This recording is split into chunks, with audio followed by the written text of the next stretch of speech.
Good evening and welcome. At this time, I'm going to call to order the Monday, August 12th, regular scheduled City of Clemson Planning Commission meeting. The meeting is to be live streamed and recorded on the City of Clemson's YouTube channel. The Planning Commission is a volunteer committee appointed by the Clemson City Council. It serves as an advisory board in the planning and development of our city. We're not employees of the city. And at this time, I want to introduce our commissioners. Commissioner Carranza, Commissioner Hyatt, Commissioner Rice, Commissioner Crowley, Commissioner Thaxton, Commissioner Burton.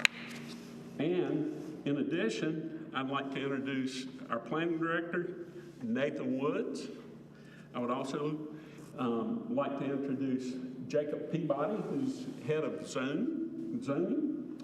I'd like to introduce Aaron O'Kelly, who is helping us out here tonight. And a special thanks to Kelly Rhodes. Unfortunately, tonight, Art Holbrooks could not be available. And so, at this time, I'd like everybody to know, before we get started into the total agenda, that I've had several people ask me about some of the actions over the past couple of meetings that we've had. And that has to do with zoning changes, setbacks, and planned development districts.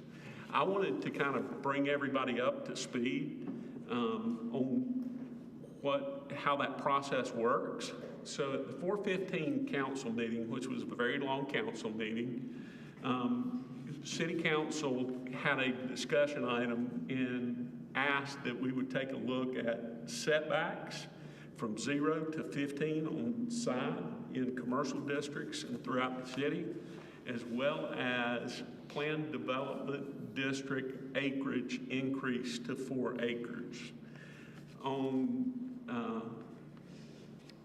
In our May meeting, we had that as a discussion item, and there was a lot of third discussion on what that looked like. We were well informed because of being able to ask our planning staff of what was going on, and we're in the middle of redevelopment of a comprehensive plan, and along with that, looking at zoning changes. In June, the Planning Commission took up this as an action item to send back a recommendation to City Council. That was June the 10th.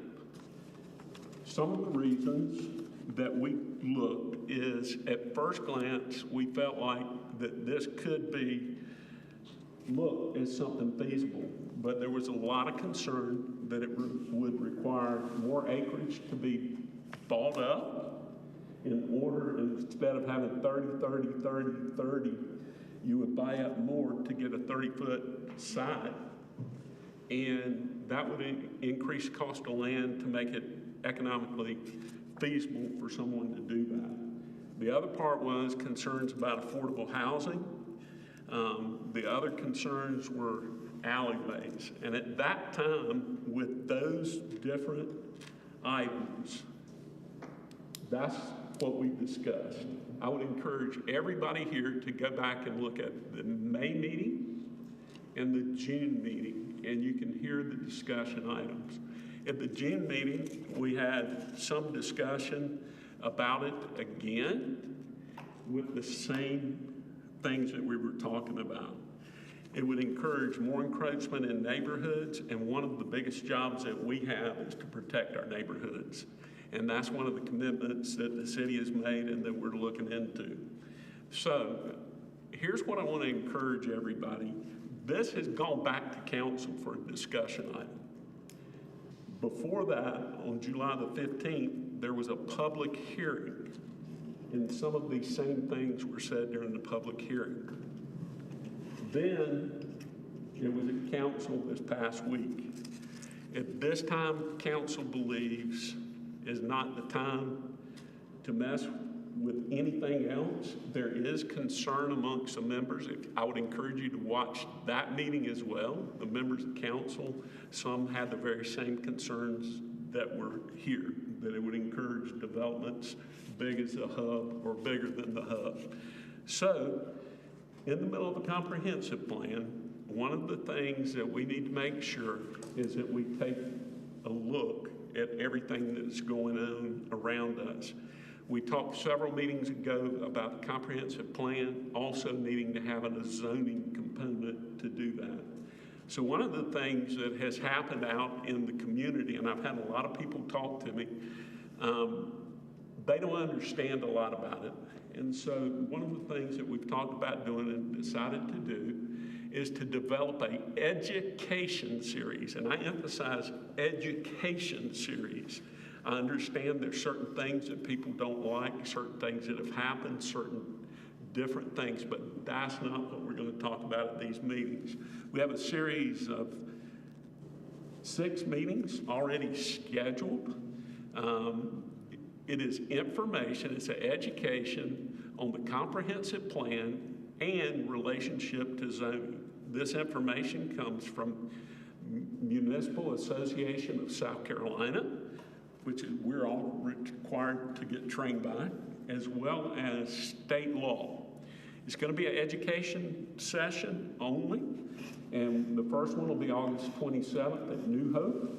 This next one's August 28th at Clemson Elementary, August 29th at Little John Community Center, September 5th at Holy Trinity Episcopal Church, September 10th at Osher Institute over in Patrick Square, and September 12th at Fire Station.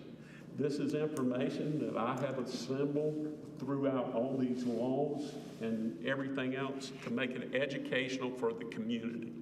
We need people to get involved. It's comprehensive planning time, and a comprehensive plan gives a broad overview of where we want to go, and the way that we accomplish that is through zoning. So, with that said, I'll go ahead and start the meeting at this point in time. So I just wanted to make sure everybody knew we recommended it goes back to council and they make a decision on what happens. So, with that being said, we're open to public session. Is there anybody online or any comments that have come in online? Being that there's no one here, no public comments, public session is closed. So, the next order of business is adoption of minutes. Have all the commissioners had the opportunity to review the minutes? Are there any corrections, additions, deletions? Seeing that there are none, do I have a motion to adopt and approve these minutes as written? I'll make a motion to approve the minutes from our July 8th, 2024 regular scheduled meeting.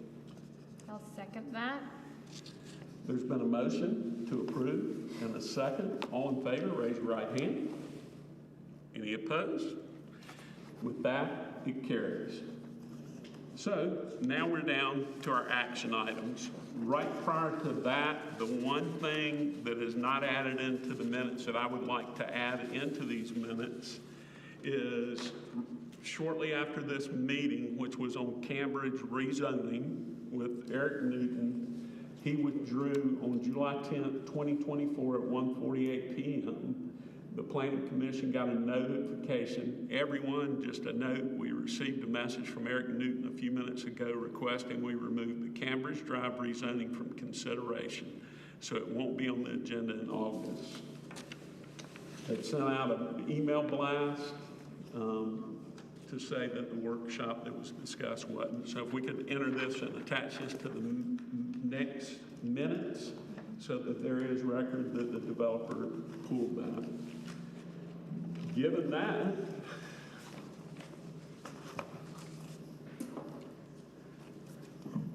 are there any updates or changes or anything that we need to be aware of on these items that are before us? Well, there was one thing I just want a little bit of clarification on. So for the off-street parking, we discussed, having the flexibility of having it in front of or behind the building, and it was very clear to me along 123 that was the intention. Now for AR District 5, which is 93 going out from 123 to Central, did we also want to have that there where you could have the option of having parking in the front for that stretch of the commercial district? I just wasn't sure. We talked extensively about 123. I just wanted to make sure I was clear before I move forward with that part. Is that a possibility? Would it create a possibility to where if we were to say in that AR district, all the parking has to be in the rear, that would prevent some creative business from coming in and being able to set up? I mean, there is slightly more room in most of the parcels there. It's not quite as, on 123, the parcels are very tight front to back. They're very, very shallow. We do have more room. It's not as imperative on 93. That's why I just wanted, people's discussion on that. Or if we wanted to just do 123 for now and then see how it goes and, go into it slowly, or that was just one thing. We weren't really, I didn't get it very clear on that section or not. And I watched the minutes, and I wasn't very clear either, because we talked about 123 and 93, and then later we just discussed 123. Yeah. So I'm all about leaving it the way it is. I can understand what we're doing on 123, and it's not that I'm opposed to it on 93. We have a reason to do it on 93 yet. I know why we're doing it on 123. Yeah, I think it's more imperative to do it on 123. I kind of still want to explore the options of doing some sort of either frontage road or backage road on 93, because we actually have more room there to potentially have that, greater right of way and all sorts of stuff. So I think maybe at this time we do it on 123 and still start exploring the options of a frontage road on 93 for connection of the commercial.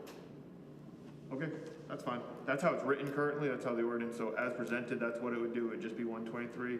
I just wanted to make sure we brought that up before we move forward, just so nobody, because it got a little muddy when I watched the meeting again. Okay. But other than that, there hasn't been any changes. I would like, can I just plow through to the next one? Yes. Okay. For the bond for commercial mixed use, we had the city's attorney go through it with a fine-tooth comb and we did change the language at the end. You'll see the city shall reserve the right to call a bond for an uncompleted commercial space 2 weeks prior to the expiration of the bond. So he said it was best, you got to call the bond 2 weeks before the bond actually expires. So that was the only changes we made. I think that's good. I think that speaks to your point and your question, what happened if it was on the day of. Yeah. Yeah, he said the way to do that was do 2 weeks beforehand, that solves the issue, and take it that way. Okay, on the first one, the first action item, 2024 R03, proposed text amendment, front setbacks, parking in CP2 district on 93. Is there any other discussion from the council? I was just going to ask one question for clarification on that rule. Maybe I missed it somewhere or whatever, but you said it was currently written the way where it was only on 123 and not on. Yeah, so if you look at, Because I'm looking at the first table here, and it says no off-street parking or service area should be allowed in the front of the building line, and it's got checks on all 8 of the AR districts, and the only red one is red is added to number 3, but 5's got a check as well. yeah, so you would not be able to do it in any of them except for AR District 3. AR District 3 will, see how it's being read out, that will go to a non-check mark there. So that will allow you to be able to have parking in front of the units. Okay, So the got cost, okay, I see that. yeah, Got it, okay. So it used to be in every single district, and now we'll be taking out of AR District 3. 3 is the 123 stretch. Okay, so the check mark will disappear. Yep, that's what that is showing. Gotcha. Yep. And that also is for both sides of the road. Both sides of 123 for the entire length of it, and AR District 3 also goes a little bit here onto 76. for that little commercial section, kind of just that little turn there. That's all three right here. Gotcha. Yep. Thank you. Good stuff. Any other discussion or questions? Based on that, we'll close discussion. Do we have a recommendation? Or a motion? I'll make a motion that we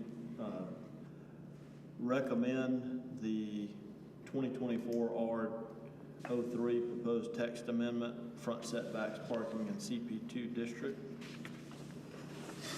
Is there a second? I'll second that. Second. We have a motion before us on recommendation on 2024-R-03 proposed text amendment, front setback, and parking in CP2 district. If I could, all in favor, raise your right hand. Any opposed? It passes 100%. Now we move to the next item, and that's proposed text amendment, bonding for commercial and mixed-use space. That's 2024-R-04 proposed text amendment. Is there any discussion on that? I think one of the things when you're watching this meeting, to be clear on what that means if you don't have the documents in front of you, is there been a lot of discussion, how do we get people to build space out, even though we have a low occupancy rate compared to other places? And this is, they have to put up the bond money to have it completely built out in 36 months, or that money will come back to the city. So this will encourage developers to finish out these projects and get tenants. 24 months, 36 is for the next one. 36 next one, 24 months on the bond. Okay, got it. 24 months. Sorry about that. So we just want to encourage that. So this is one of the concerns that we've heard here, and this is the way to address it. Based on that, is there a motion?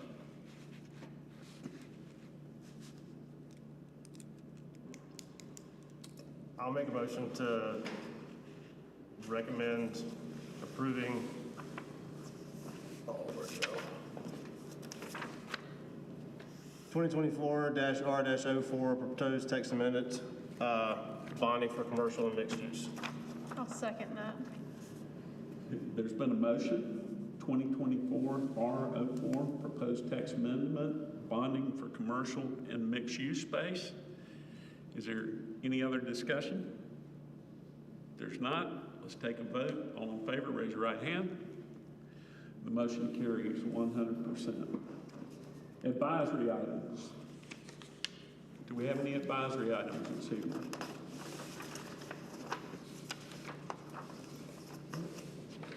Not this time. Okay. Discussion items. Let's Discussion move items. forward to that. Okay, so we're bringing up for discussion the, our grandfather rights rules. At the city council meeting, when we're presenting the proposed zone change from RM2 to RM4, that it was brought up that the council said, since we're going through the comp plan this time, I don't think it's appropriate to be changing zoning districts. Wait till after the comp plan, but they did make the suggestion that we alter our grandfathered rights rules so that it accomplished a lot of what the goal of that ordinance change was anyways. Because part of the issue was those apartment complexes and that townhouse development were non-conforming. And the fear was with all those different property owners, what if there was a massive fire and something happened? So this ordinance would create, anything that was non-conforming for use or structure, if it was destroyed by other than voluntary and willful legal actions of the owner or their representative. So basically, if it gets destroyed for any reason that was not under the owner's control, then it could be rebuilt.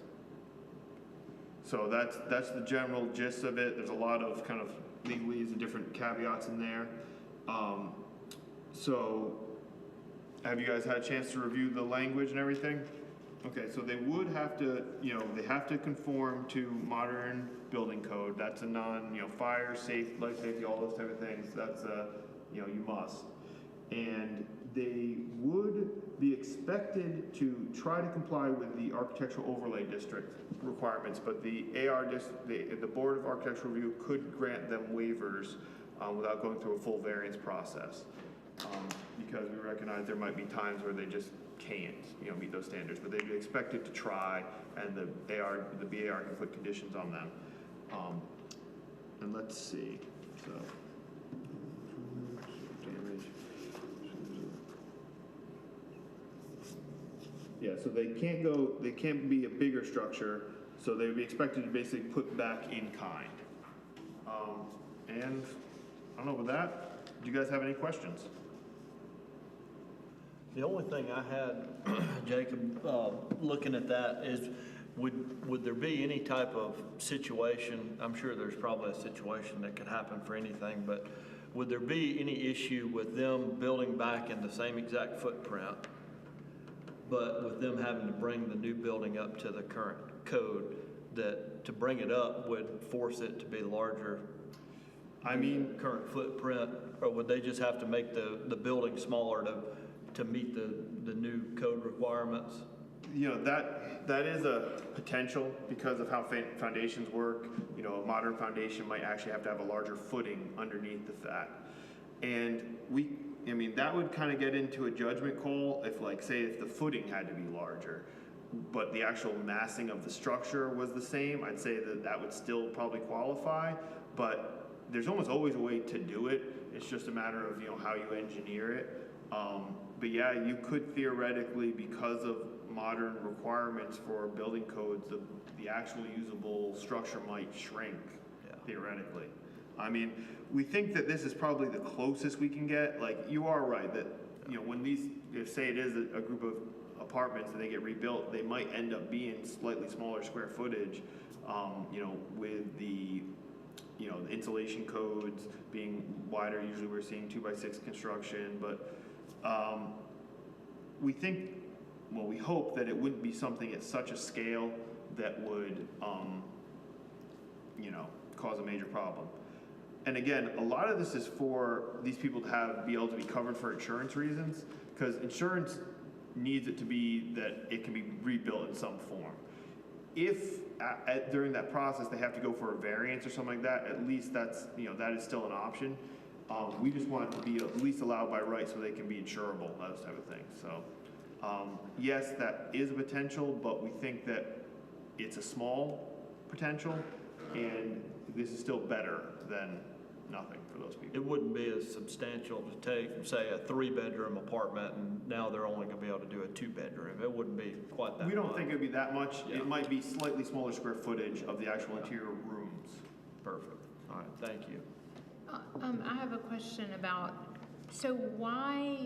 what leads to these non-conformities? Why do we get ourselves in a situation where things are not conforming? Okay, well, mostly because over time we have downsized the city. In the past, there was more options of things you could do. You could go taller, denser, higher products, and over time we've decreased in some areas of what is allowed. And that is because there was development and we got scared and we downzoned. I can't really speak exactly to what a council at that time was thinking, but, because a lot of this was done over time, so I wasn't present for all of it, but that is a likely scenario. Because sometimes, I can't know everything, why there's all the nonconformities, so I just... Well, some of it, I'll give you an example that I was here for. Okay. Okay, so you have the Bixby's. So, the 405 College next to the thing. So that got built straight zoning, that went through the normal zoning process. At the time, met the height requirements and the allowed uses and everything like that. After that time, council decided they wanted to slow down development and try to push things towards PDs. So they limited the height to 3 stories. So now that would be a non-conforming building because it's 5 stories.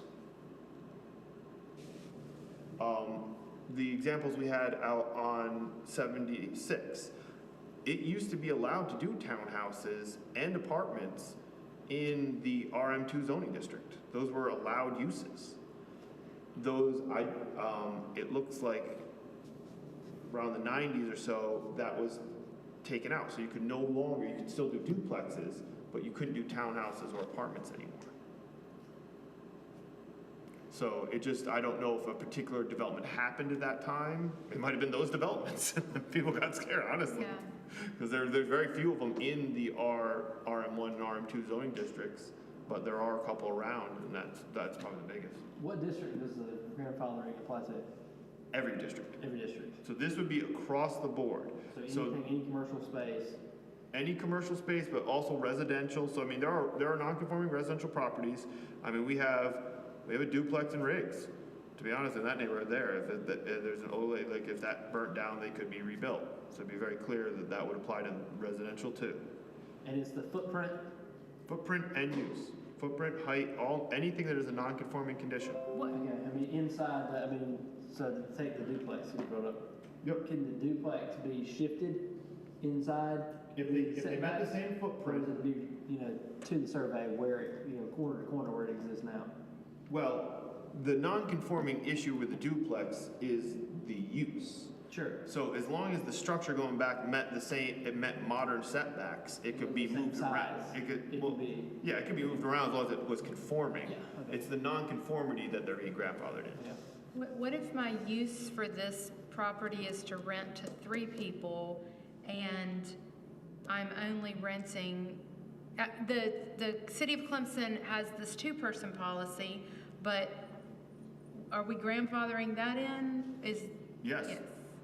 That would, again, if you had a house that was grandfathered in for 3 occupancy and it burnt down, you could rebuild and do a 3 occupancy again.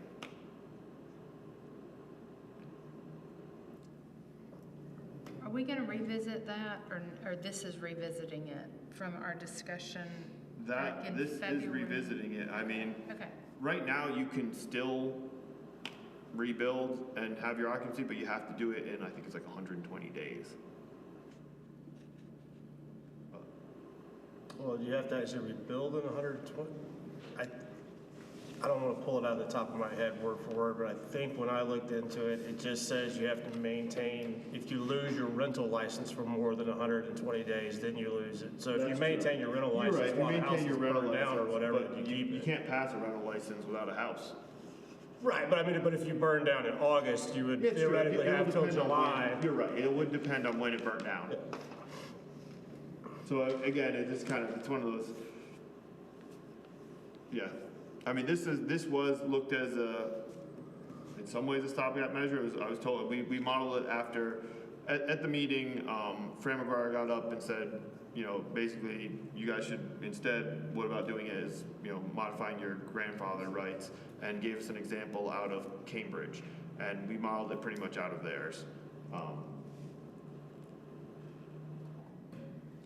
I think if I'm not mistaken, that in the city council meeting where this was discussed, since we're in the comprehensive planning process, and again, comprehensive plan is a big picture of where we want to go, and then zoning is a way that we get there, that they didn't want to make any changes like on Ligon Street until this process has been completed. Is that correct? That is accurate. They were looking for something in the meantime to be able to care for people here in case of tragedy. Yep. And again, zoning ordinance is always a living document. It can always change and evolve over time. But they, because, like you said, because they're going through the comp plan, which is when you set land use goals. So that's really where you kind of get the broad pictures of where you're going to, generally put your, your zoning districts. They didn't want to change the zoning district right now, but they did want something that will protect people in the meantime. But the way it reads isn't like a stopgap measure. This is like forever. It would, until the ordinance could change, yeah. Right, but on that line, I see what you're saying, because it's been talked about originally with zoning stuff, is once we give that, say, okay, This might anything in here is zoned, you're covered by grandfather rights if you have a fire, and so buys a building. And then 3 months later, the city says, you know what, we're not gonna allow you to be grandfathered anymore if you have a fire. Like, would that be considered a taking at that point? And that's what, it may be, like, I mean, it's just as much as when we changed their zoning to not allow it anymore, but, I mean, you can always change it. I wouldn't guarantee that this would ever change. I mean, it's not a bad policy in general, it's not like it, I don't see what really a danger is in it. But, you know, and if the only issue is grandfather rights or occupancy, we've kind of gone through that quite a few times. I don't think that that's going away anytime soon. But that can be addressed separately. But I would try to review this as if it's going to be permanent.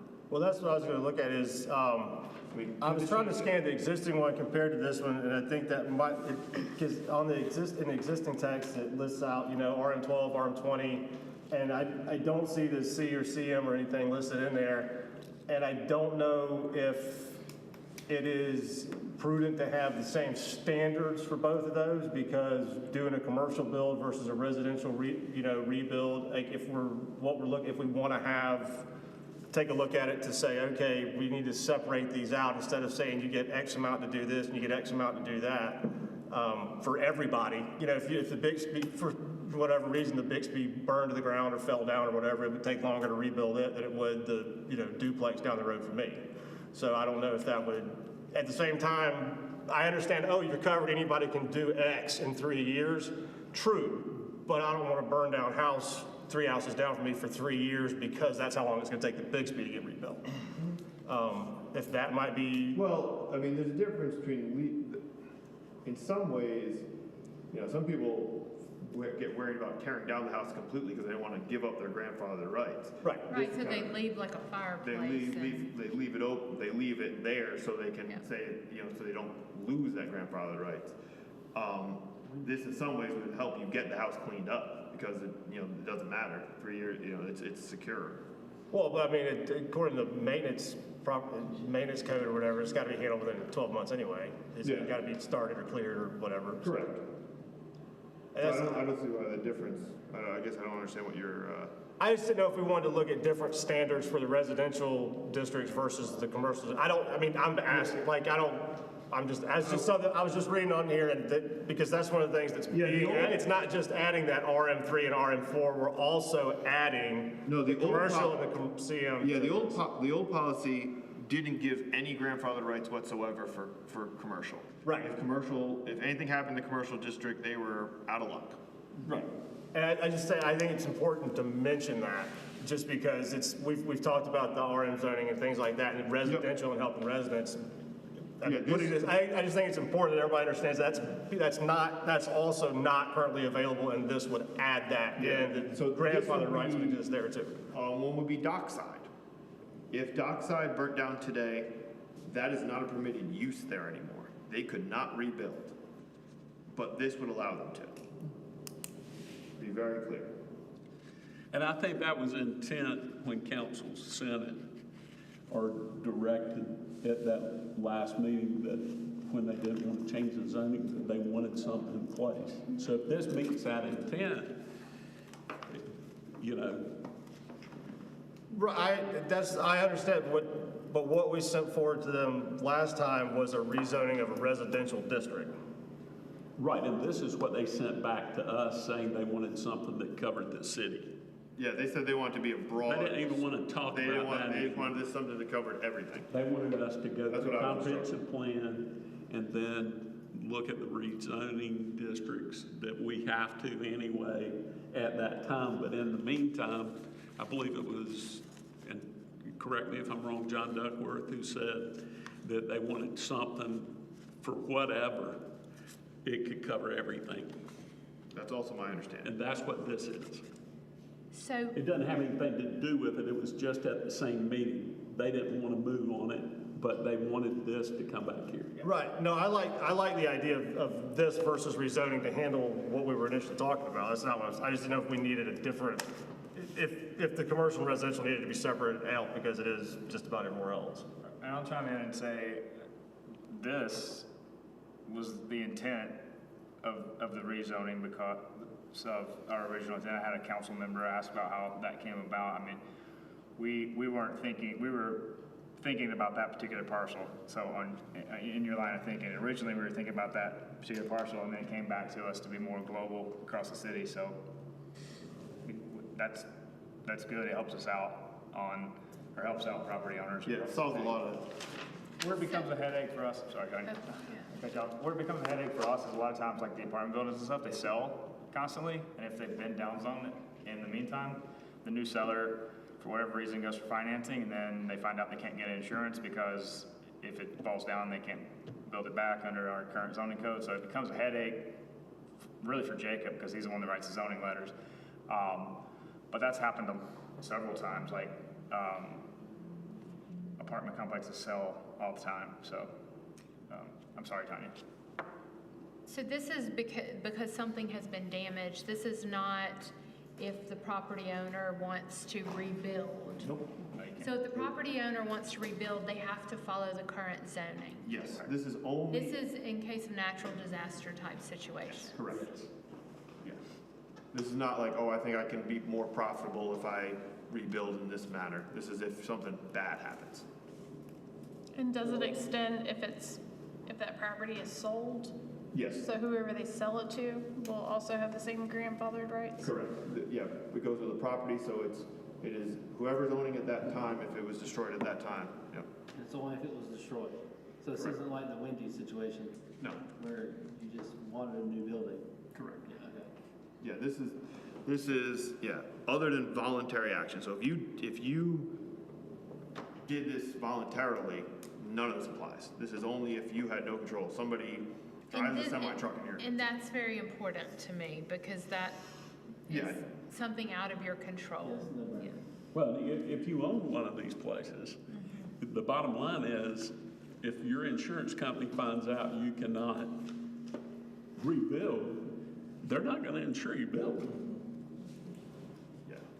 And the other part is, it's the same thing. We're gonna change, I believe, or at least we recommended in the past in council, it's their decision now of what they do with these two proposed amendments. But like on 123, places that had to come up 35 feet don't have to do that anymore. They have to change. But it would allow it to meet that same footprint if it was destroyed, That's correct.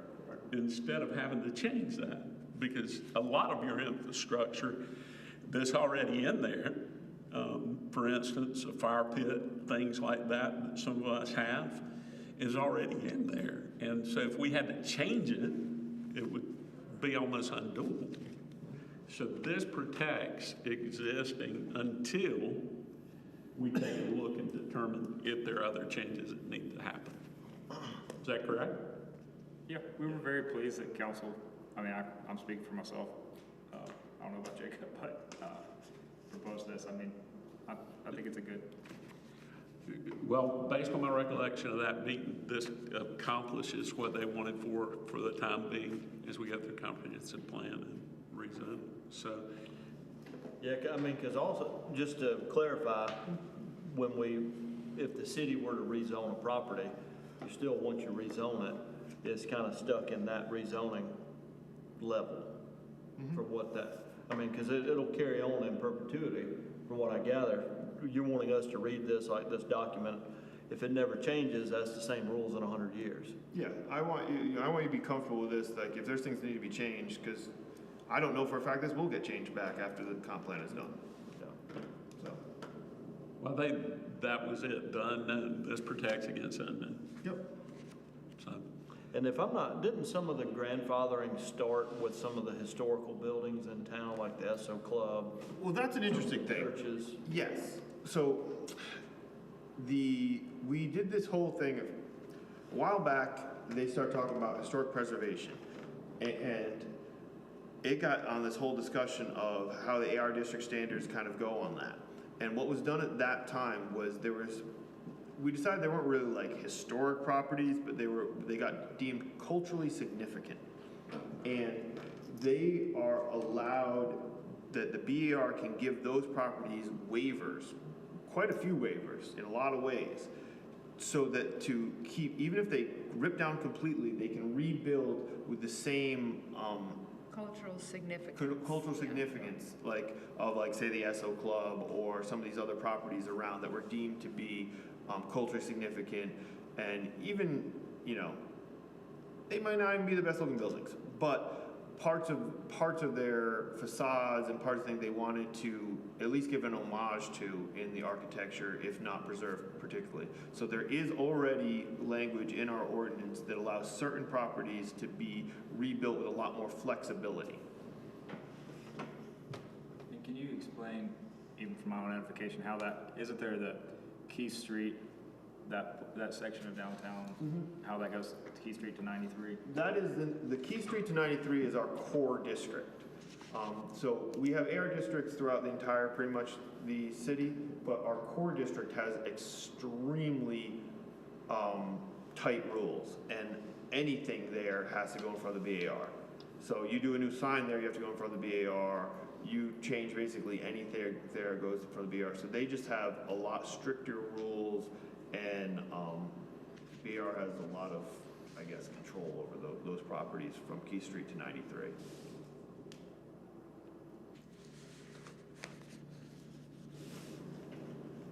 I think it's great. Commissioner Buxton, you got any comments or thoughts or? Bert? I called you Buxton because last time you said, did you call me Buxton? And so in my mind it's Burton, and I know that friend. So any thoughts in your mind? No, I think it's entirely fair for all concerned. It protects the property owner, the business owner, without putting any undue requirements on it in case there is an emergency. That's not his fault, and it was just originally allowed to be there, so keep on going. Now, if he wants to add on to it or change the building, okay, yeah. Go with the standards. I'm good with this. Commissioner Baxton, any other comments? If there are no other comments, I believe it'll be an action item next time. Yep, and if anyone has any comments or anything they want me to add, change, or anything like that, get them to me, and I'll review them and see what we can do. Okay. Staff reports. Really don't have anything. I think you covered the meetings about the educational meetings, so I think that covers all I have. Are the educational meetings the feedback on the comp plan meetings, or is that are these two That's separate something things? else. So, to explain that, we have had numerous people who do not understand what a comprehensive plan is. They also don't understand how zoning works. So from the municipal association, the training that we all go through, from the state law, chapter 29, we have taken that out. Here are the components of a comprehensive plan. Here's what that means. Here's where you find it. Here's how you access it. Here's how it fits with the city of Clemson. Here's how you find their information. Here's what you do when you have questions. Here's how you participate. And then explaining the differences in zoning. How does zoning work? What does it mean? This is a total education session, the way that it's going to run, and it's all straight from the law right here, South Carolina Code of Laws, Title 6, Chapter 29, Comprehensive Planning Act broken down to allow that. And it is an education session, is what it is. And most topics will be covered. And we can't cover everything, but we can tell people where to find it. And people want to know. People want to know. But we're not going to be answering every question about, well, what about this district? What about that district? What about this? If these work out and people want more education, we can schedule more. But the number of people that have asked is incredible. And one of the things that I can tell you, even from tonight, Nathan, as planning director, has all these degrees that are required by law. And he is the biggest resource for us when it comes to asking questions and understanding about planning and comprehensive plan. Jacob, with zoning, knows it forwards and backwards. However, he's able to find that. And so I think staff has been a source of information. I polled everybody tonight, and everybody feels that that's what it is, that they have not directed, influenced, or sent them into any direction to do anything. And that was one of the reasons for that. But it's our responsibility to come up with the components of the comprehensive plan. But if people don't understand what it is, they're not going to participate. And that's what we're trying to do. And I'll interject too. I've gotten, I want to say, weary of, I hear a lot, and Jacob has too, and we've had this discussion internally of, oh, well, the comp plan will fix that, and the comp plan will fix that. And the comp plan is a guiding document, just like, it's kind of likened to the planning commission. The planning commission makes recommendations to council, and then the council can say yes or no. And while in certain aspects by law, you absolutely have to follow your comp plan, it's a guiding document. It does not fix every tiny, like minute detail of how we plan on a given day. You know, in my role, I'm more of a broad thing, and Jacob's nuts and bolts. And the comp plan doesn't get into the nuts and bolts. It gives you directions of how things to go. So I think there's just, when Herb presented that maybe this would be a good thing to do, I'm on board because I think there's some confusion about what the document actually does. And it's not to say it's not important, it's very important, but it will not, fix talk all about our the parking lot problems. stuff we're talking Yeah. about tonight. It does not do that. It says this area, you might want these uses. Like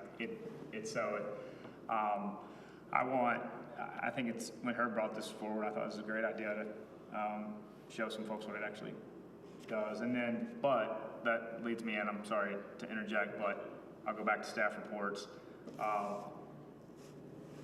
You all received the existing conditions reports. I'll send back out the cleaned up version.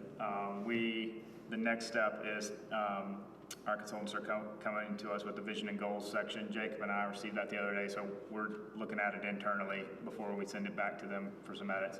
And then next step is they'll be back in town to do another joint council planning commission thing and do a whole other round of public participation. So that's where we're at there. And I was asked at council the other night, like where we're at, and I've said there that the reason that it feels like it's going slow is to get to that tiny, 50-page report, existing conditions report.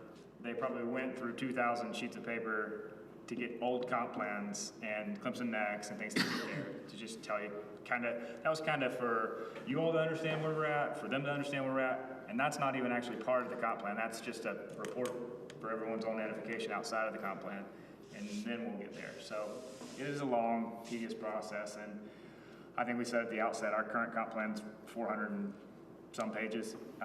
So to get to the smaller document that council asked for, it absolutely takes a lot of time.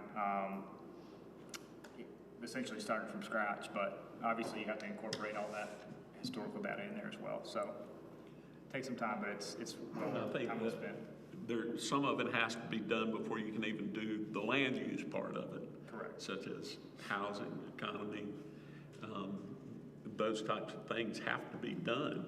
And the one thing that I'm learning, as much as I've gone through these documents, putting this together, and as much as here, is a living, breathing document. You know, we can look at that. We should be looking at this thing all the time. As economic conditions change, as growth changes, South Carolina is the #1 state in the union that people are moving to. 1.7% of all real estate transactions in the United States were in South Carolina last year. 1.7% of all real estate transactions. How much do you think from here, Pickens County, Kiowee to Oconee in South Carolina, percentage was of transactions in South Carolina? Somebody guess, because I'm gonna tell you. 70%. 19%. 19% of all of the real estate transactions. And that's what's happened, growth and things like that. So in order for us, we have to continually reevaluate that. And I think that's our responsibility as it's laid out by law. Right. But I know at maybe the last two of our meetings, there was some things brought up about the comprehensive plan. And we, again, as a certain, probably all of us, I don't want to speak for everyone, but the way I heard it was there was a need for people wanting to participate. right. Has there been any more, I know it's mentioned in the meetings, but has there been any more actual participation? There was a surge when we did the trash can things. There was definitely a surge, which was encouraging. And then I'm hoping, like when we do the next round of public meetings, that we'll have a larger participation. We'll advertise that though as much as we did the last meeting. So you know, it's I know that like Jacob and I are planning nerds. We can sit around the office and read conference plans all day, but and so I don't expect everyone to be super excited about a document, but it is important, and we geek out on this stuff. And I think two things. I don't have to tell anyone in this room that development in Clemson is always controversial, and so the comp plan, or lately has been controversial, so the comp plan guides that development in some aspects. And then I also don't have to tell anyone in this room that since the 2019 comp plan, things have changed drastically in Clemson. So I think that's another thing that we and the consultants are dealing with is, yeah, we have a 400-page document based on 2019. Well, then things are completely different in Clemson all over since then. So there's a lot of moving parts back there. I think a lot of people participated in Clemson Next, and so in the neighborhood meetings and things like that. So there could be something lost in like that's something I've already participated in. Because even when I've done surveys, it's like the surveys may be advertised for a couple of months, and I forget, did I already do that survey? Right. You know, because there's different surveys that come out. So. And I think there is that. With our survey too, we had the Parks and Rec Master Plan going on at the same time, so I think there was some loss in translation there for sure. But we did see an uptick. I don't remember the number of participants we've had right off the top of my head, but it did surge during that time.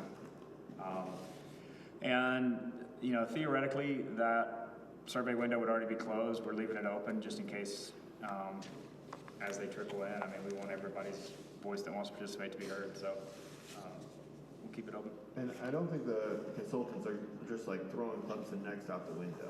I think they're taking that, because that was a statistically valid, very heavily participated, survey. Yeah, and I feel like that feedback was really important. It was very Right, very important. And that's essentially, I mean, the hope is that this comp plan will be that's what we've been charged with by council, will be a much smaller, more visual document than it has been in the past.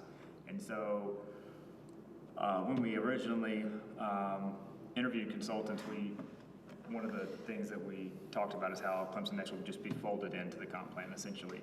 It'll still always be its own document, but it'll obviously take into account the catalyst areas and things that were identified during that process.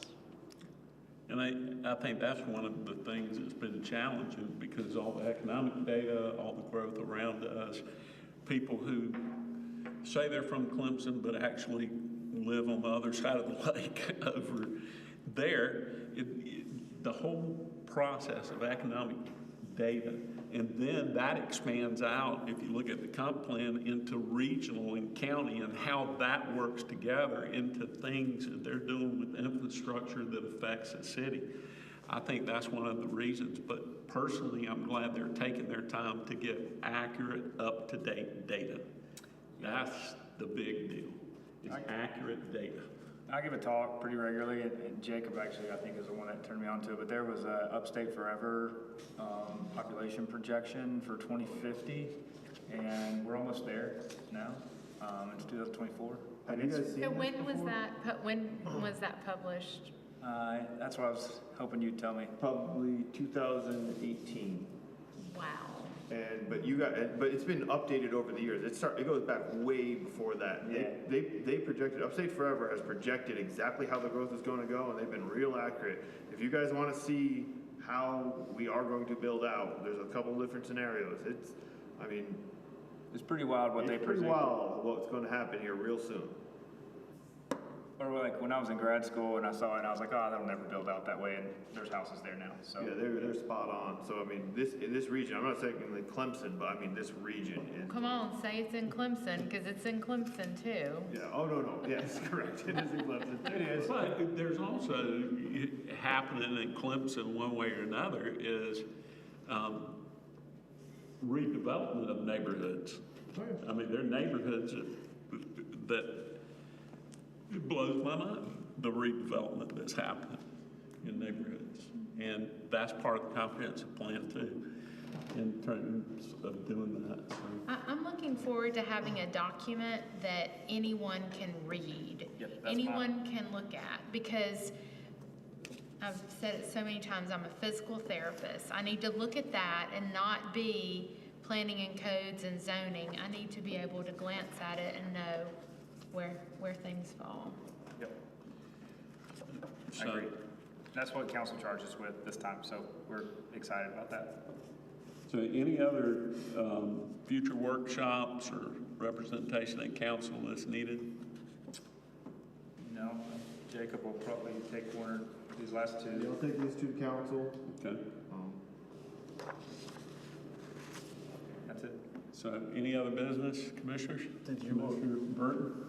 I'd like to get on the grandfathering thing, I would like to get a clarification though. It applies to a building, yes, but suppose the person's building is damaged, he wants to rebuild it in the same form, but change its use, does that count?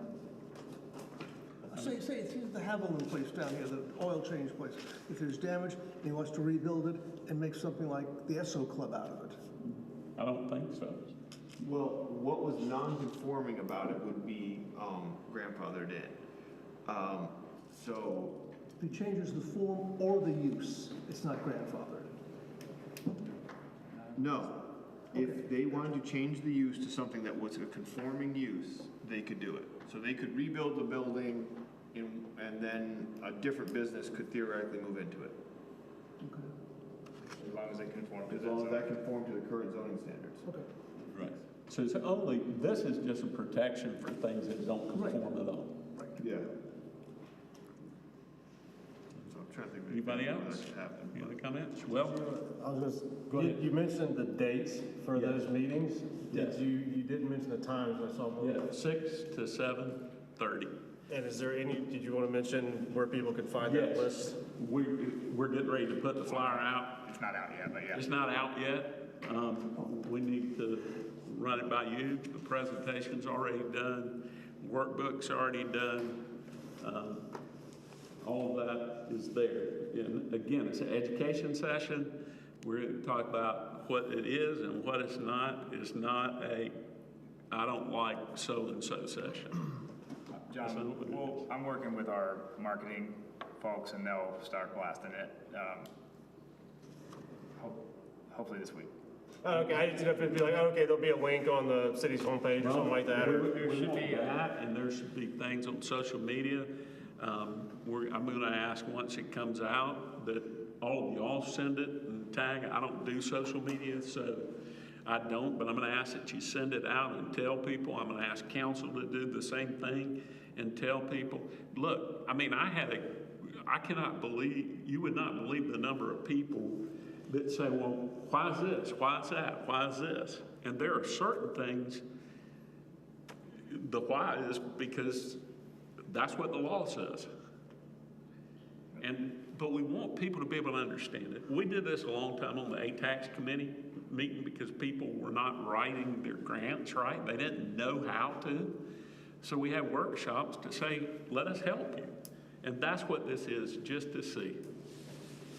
Are there any rules about, having a quorum at those meetings as far as, we can't have so many people? It probably Yeah. is. I hadn't thought about it, but There yes. is? I mean, theoretically, if you're not discussing anything to do with planning, but I can't see how you could ever be at that meeting without discussing planning stuff, so I do not think it would be a good idea to have a quorum at them. Yeah. So what if the people present are not discussing anything but listening to the meeting? But that's what they're, Theoretically, that's legal, but. Well, that's what I was gonna say, is that's why I was kinda curious about if it was Because published why yet or wouldn't anything we like be that, there? because. What? I mean, why wouldn't, it just seems like it would be a good idea for us to be there to know what is being, It could be like an informal meeting, like conversations with council. Let me get with Jeremiah tomorrow. It wouldn't be a big problem for us to post it though. So if you guys are coming, you just let us know, we'll just post it as a meeting. In fact, maybe we'll just post it as a planning commission meeting. Well, that's why I was asking about the advertising, like if it's up and advertised, then Yeah. we don't have to worry about, I mean, obviously, we're not gonna discuss any policy, but to be in compliance. Yeah, there's if no harm We're in that. 14 days out already, if it's we up, it's don't fine. have to, we don't have to have conversation with anyone about it. It's whoever's leading the meeting, we're just listening. and Yeah, I they, know, but one of our members, since Herb is gonna be leading the meeting, it's, but yeah, we'll just post it if you guys wanna be there. That's probably the cleanest way to do or it. we can send it out and say who wants to come to which ones, or who can come to which ones. But I want to come to all of them. Okay. That's what I was gonna say, I mean, I'm gonna try to make the ones just to, I like to hear people, how other people interpret things. I mean, I think it's gonna be so interesting. It will be interesting, because I'll go ahead and tell you what this is and what it's not. This is not a political forum. This is not a place for candidates to come and meet and greet. We are not gonna have that. We are gonna state that up front. This is an education session. We are not gonna have, well, y'all approved so-and-so and so-and-so, or y'all didn't approve so-and-so and so. If that's why people are coming, they don't need to come. Okay? What this is an education session so people can learn how to find resources. We can't cover everything at one time, so we picked the 2 topics. And if this works, we'll do more. I mean, so that's what it is. And that's the purpose of it. So I have a little bit of a problem announcing a planning commission meeting, because it's not a planning commission meeting. They don't even have the presentation. I have the presentation. Let me We talk have to to, give public notice if we're gonna Right. have a quorum there. I'll just say my interest in going is to, one, hear what's being presented, how it's being presented, so that when somebody says, well, I went to this meeting and they said this, that, or the other, and I want to talk to you about this, then I can say, okay, I heard what was said and how it was presented, and I see where you're going with that. Like, I know, like, we're on the same page with stuff. Like, Well, and that's if good. everybody would like to do that, I have no problem with people coming. I just wanted people to know what this is and what it's not. Yeah, I understand your point, I do, but I would like to hear what Sure. you're presenting to people, not because I think you're presenting faulty information, I think you're presenting accurate information, and I just want to be able to reinforce that information. Absolutely. You know. I would be glad to present it here. we're all ecstatic Hey. about your enthusiasm for planning and zoning. Very much. Could we even, instead of it being a planning commission meeting, just do it as a workshop? Yeah, let me get with Jeremiah, Yeah, our city check, clerk, see tomorrow, and he how can tell me proper the work. best way to do I it. just wanna make sure we're being legal. Honestly, Art and Jeremiah are the experts on kind of the legality of these type of things, so. Perfect. We'll be able to make it so that you guys can participate how you. However you want, yeah. And I want everybody to participate. I just want us to understand our job at these things is education, Right, it's not question and answer and right? discussion. Or politics. Yeah. That's not what it It's is. question and answer, it wouldn't take an hour and a half. And question and answer, the way that will happen, we'll have a parking lot, and then we're gonna have note cards. We also have a participant's guide to take notes.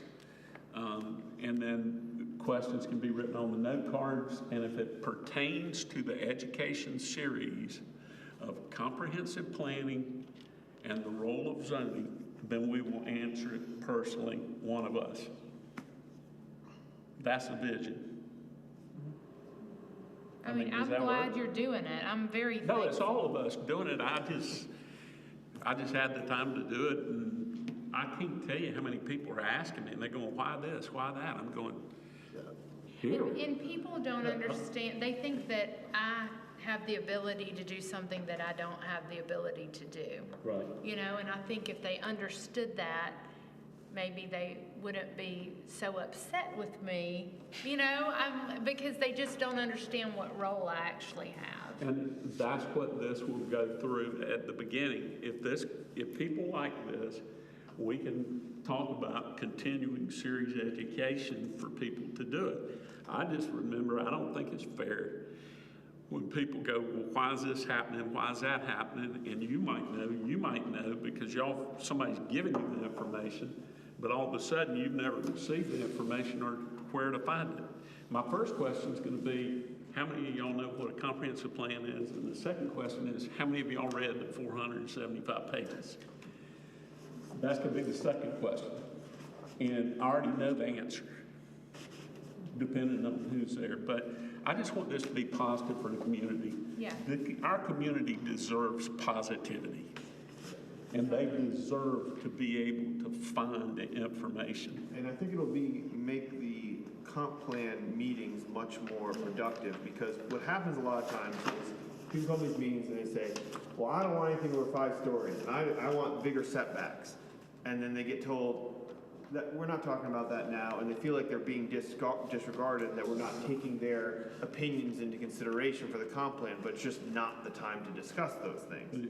So like that, I think that these will be helpful in a lot of ways to get people kind of understanding what is, what's zoning, what's comp plan kind of thing. Right. And the one thing that I would add is there is a requirement in state law that builders and developers are met with. That's a dirty word, but there's a requirement in state law that says that. And so when we put it together, the why of the whole thing, and people can see it as a package, we learn what it is. And that's the intent. So I know Greg spent some time with me on it. I'll be probably calling you guys to let y'all look at it up front, if that's okay, if I can do that. And I think it's a good idea, all the different locations. You said you would do it here, but I like the idea of going to where people. No, I would do it here only for this group of people. I will not do anything in the city. That's not a good idea. This is not official city functions that we're doing. And it's not. And the truth is, I just don't think that feel is what we want for people that want to be educated. That's just from my years ago of being a sales trainer. And the reason for the difference, I can absolutely tell you when this came up, the group that came from, what do you call it, Westcott? Mm-hmm. The number of people here that came need accessibility. So we're really going to them and telling them to come to us. That's what we're trying to do. One thing I may say though is in maybe one of those meetings, if we want to try to do it during the daytime for some of the older citizens of the community that may want to be educated as well, that don't get out at 6 or 6:30 at night, just throwing that out there. I agree. Most We of just us all need to probably- find it, Yeah. find what the date is. Yeah. I've cleared my schedule. I'm glad to clear whatever because that's how important I think it is, and I know y'all will too. So I'll be in touch with everybody, and then either Nathan, you'll find out about the legality things, because it's gonna be fun, y'all. But I want y'all to see it. I really do. And all, what you're gonna know is it came pretty much. Y'all remember this book? Mm-hmm. That's pretty much where it came from, along with this law in here. And if Herb can make that fun, great success. Oh, Oh, it's fun, man. Look, it's fun anytime we can help people learn something. That's what I consider fun. Yeah, it'll be good. So, sorry we spent so much time talking about it, but it's happened quick. So, thank you all very much. Any motions?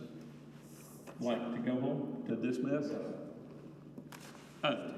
Yeah, I asked him, was there any, and he said, no planning commission representation in council. He said Jacob would take that, and then future workshops, other events, and we're individually doing other events.